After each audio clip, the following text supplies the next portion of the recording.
আসসালামু আলাইকুম। আজ আমি আপনাদেরকে মহব্বত সৃষ্টির একটা তাবিজ দেব।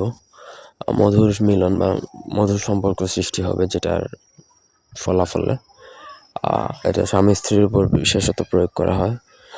কিছু ক্ষেত্রে আপনি চাইলে প্রেমিক-প্রেমিকা বা আপনার ভালোবাসার মানুষের উপরেও প্রয়োগ করতে পারেন বা অন্য কারোর উপরেও প্রয়োগ করতে পারবেন।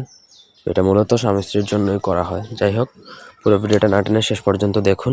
চ্যানেলটা সাবস্ক্রাইব করবেন, লাইক, কমেন্ট, শেয়ার করবেন। ব্যক্তিগত যেকোনো প্রয়োজন বা যেকোনো কাজের জন্য স্ক্রিনে দেওয়া নাম্বারে সরাসরি ফোনে, হোয়াটসঅ্যাপে কিংবা ইমোতে যোগাযোগ করে যেকোনো কাজ করাতে পারবেন দেশে বা দেশের বাইরে থেকে। এই নকশাটা কিতাবুল ফিরাউনা কিতাব থেকে নেওয়া।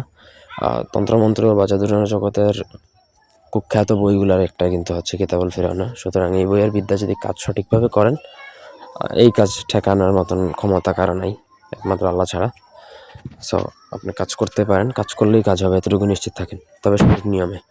স্ক্রিনে দেওয়া নকশাটা আপনাকে রবিবার বিকালে অরিজিনাল জাফরান এবং হাবার মানে হচ্ছে কস্তুরি, জাফরান এবং কস্তুরি 2টা কালি একসাথে মিশিয়ে আপনাকে যার জন্য করেন তার ব্যবহৃত কাপড়ে লিখতে হবে।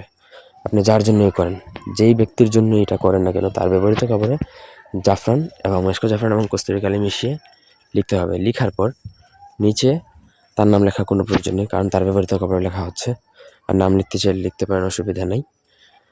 নিয়ত করে নেবেন যে সে যেন আপনার বশীভূত হয়, এটা তো আপনি মনে মনে নিয়ত অবশ্যই করবেন। তারপর সেটা তার বালিশের ভিতরের মধ্যে ঢুকিয়ে রাখতে হবে। সে যেই হোক, আপনার প্রেমিকার জন্য করলে বা প্রেমিকার জন্য করলে তার বালিশের ভিতরে ঢুকাবেন, স্বামী-স্ত্রীর জন্য করলে তার বালিশে বা আপনার পরিবারের কেউ যার জন্যই করেন তার ব্যবহৃত বালিশের ভিতরে ঢোকাতে হবে। সে ওই বালিশে একদিন যদি ঘুমায়, তাইলেই কিন্তু কেল্লাফতে আপনার কাজ হয়ে গেছে, ধরে নিতে হবে যে সে আপনার ওই দিন থেকে বা ওই মুহূর্ত থেকে সারা জীবনের জন্য আপনার বশ হয়ে যাবে।